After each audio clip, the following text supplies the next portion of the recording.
Joining us for Beyond the Podium is former Governor Asa Hutchinson. Governor, thank you for joining us, especially with the weather the way it's been lately. I want to begin by asking, you have not seen a lot of support in the polls here in Iowa as well as nationwide. What do you think can change in these final hours and days? Well, I think everyone understands how difficult it is to poll in an Iowa caucus, and Iowa always has surprises. And the key is that you beat expectations. And so we are, down in the polls, but we've been consistent here. We've had 8 or 9 candidates drop out of the race. We're still in this, and we have growing level of support. So I'm very excited about the caucus and to showcase that we're going to beat expectations. We're going to show a good level of support here. Few, with the exception of former candidate Chris Christie, has shown much opposition to the policies and actions of former President Trump. You've kind of set yourself out. What are your biggest concerns about the former president as the nominee again, if he were to get it, and the future of your party? Because obviously this is a party you've been in for quite some time. Well, we want to win. We want to win in November of 2024 because Joe Biden's policies hurt Iowa farmers and hurt America. And so we want to win, and the best opportunity to win is a candidate like me that shows experience, that is a consistent conservative record, but also doesn't carry the chaos that comes with Donald Trump. But you can look at policy, for example, though. Donald Trump wants to put a ring around of America, which is a 10% tariff. That will hurt Iowa manufacturing and Iowa farmers because we depend upon export markets, and that retaliation would really hurt us. And it basically says we got to protect America because we can't compete. So those are policy differences. He's added to the national debt. But what I offer Iowa is the extraordinary experience. I'm the only candidate that's actually had to protect the border. After 9/11, I was responsible for border security. When you look at the fentanyl crisis, I headed up the DEA. I was responsible for drug enforcement in this country. So the breadth of experience that I bring from balancing the budget as governor to dealing with the toughest issues in our country, that's the experience that I'll bring as president. Obviously, border security is among the top issues for Republicans here in Iowa and across the country. But one unique aspect of Iowa is if you get down to some individual farmers, they have some concerns about sealing up or securing the border in some of the ways that Republicans are talking about, because they rely on a lot of migrant employment and they're concerned about that. How do you balance the two? Because you can't 100% seal that border, right? Well, you're right in terms of we need to have a flow of legal immigrants into our country. It's the lifeblood. They provide a great workforce for us when we need it, like you mentioned, agriculture. So I'm the only candidate that has a specific plan. I want to delegate to governors the ability to have a state-based visa program. So if the state of Iowa says we need ag workers, the state of Iowa can manage that program in partnership with the federal government. You might say we need biotech workers, or we might need nursing assistants. And so I want to partner with the states for a legal path to immigration. And that doesn't take away from the necessity of securing that border. It is a complex proposition. I know what needs to be done, though, and much of it is to go after the cartels in Mexico, which I've done that as head of the DEA, working with Mexico to take down the leadership of the Tijuana cartel. One thing that obviously doesn't get a lot of talk in a caucus or primary campaign is bipartisanship. It might be mentioned a time or two, but obviously when you're running with the base, it's not always a priority. But that's a priority for somebody that gets elected.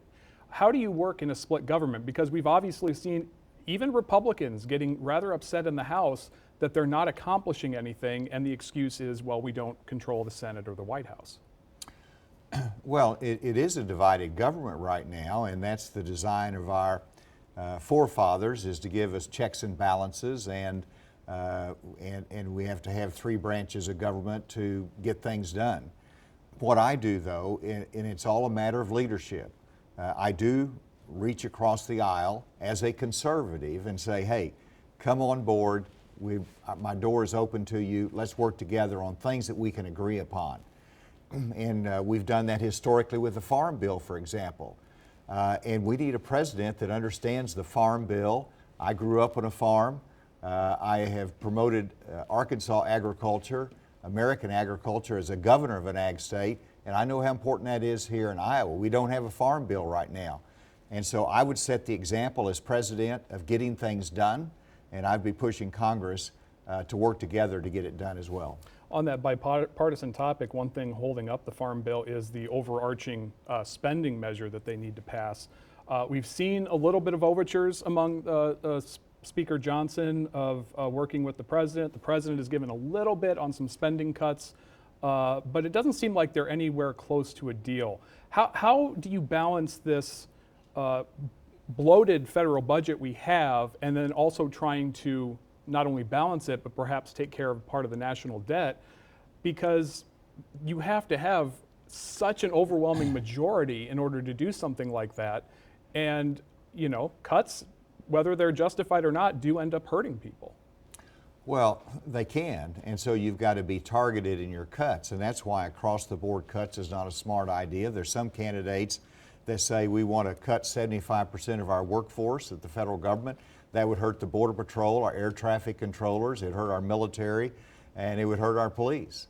And so I have a much different approach. I want to reduce the non-defense federal workforce by 10%. That's 200,000 workers, but we can target it. I did it in Arkansas, a 14% reduction of state government workers. That's the example you could set to tighten the budget.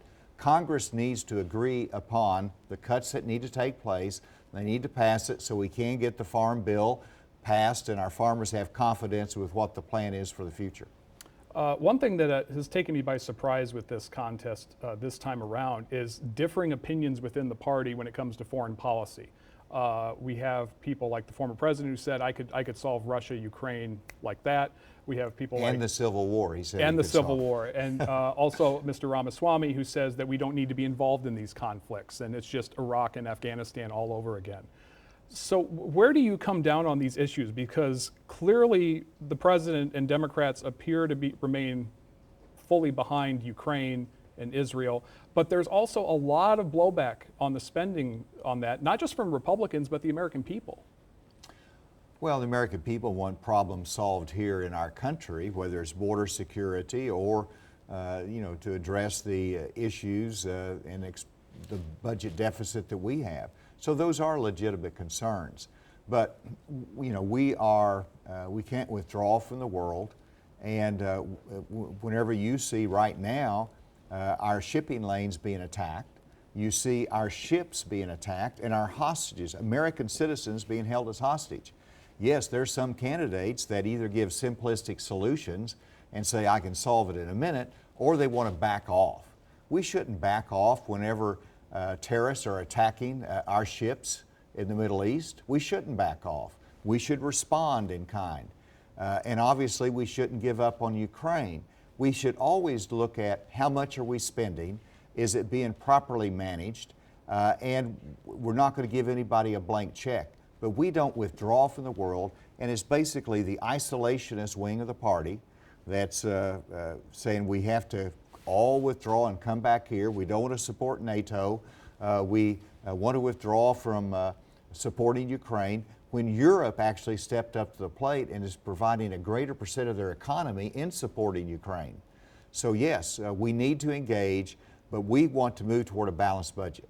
The last time that happened in our country is when I was in the United States Congress. I'm the only one that can say that. And so that's what we've got to do. Well, and another key issue on the foreign front is China. And I hear a lot of talk about getting tough on China.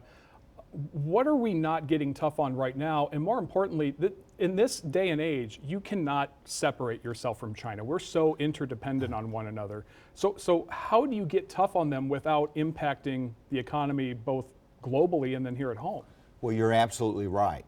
And these candidates that go out there and say we ought to cut off all economic ties with China are not thinking about how that's going to increase inflation in our country with a higher cost of our tennis shoes, of all of our clothes and so many different products. And so I want to have a targeted approach with China. For example, right now we're getting ammunition and gunpowder, a large percent, from China. We're getting our military component parts from China. That needs to stop. And so I will invoke the National Defense Production Act, just like we used in World War II, to bring that kind of manufacturing back to the United States. You have to be practical with China. China is the second leading economic power in the world, and we want to keep number one. We do that by growing our technology capabilities. That's why I want to concentrate on computer science education as president, so we can compete with China. But then it's, when we talk about being tough on China, it's more about making sure they understand that they shouldn't be invading Taiwan, that we need to have our military support in the South China Sea to make sure that we protect those shipping lanes, and we send a signal to China that don't take on and take away the freedom from Taiwan. We have a lot of division in this country, and that has been politically so since the dawn of time, but arguably nothing like this, where there is a legitimate number of Americans right now that fear that there is some kind of civil war coming. And I noticed that within the Republican Party, a large number of the supporters of the former president don't seem to be following the platform of the party more than they're following the person. Is the Republican Party still the party of policy, or is it the party of one man effectively? That's one of the defining points that will be determined in this election. I'm fighting for the principles of the Republican Party. I'm a Ronald Reagan conservative, which means I believe in opportunity for everyone, responsibility, and a limited role of government, and controlling the role of government and how much they spend. We have other candidates that is more about themselves, it's about personality driven, and they ignore those principles. So I'm fighting for the soul of the Republican Party in this campaign, and I want the presidency to be about the common good and not about personal ego. That, to me, is a mark of public service. I hate to ask this question, but do you have plans to continue to New Hampshire after Monday? I do. Actually, I've got the flight already scheduled. We're booking an event up there. So, yes, I expect to have a bump out of Iowa, beat expectations, and then go on to New Hampshire. I'm on the ballot in Colorado, Louisiana, Texas, Michigan, and so we're in it. We evaluate it every day, and Iowa might say, don't go any further, but I have confidence they're going to say, we want Asa Hutchinson to stay in this debate, to stay in this campaign. And so when you go to the caucus, don't think about how this is going to play out over the next 6 months. Think about who will do the best job for Iowans, do the best job for America. And whenever you look at my new ideas, but also the experience I bring and the demeanor, I hope you'll conclude I can lead this country. Governor Asa Hutchinson, thank you for joining us for Beyond the Podium. All right, thank you.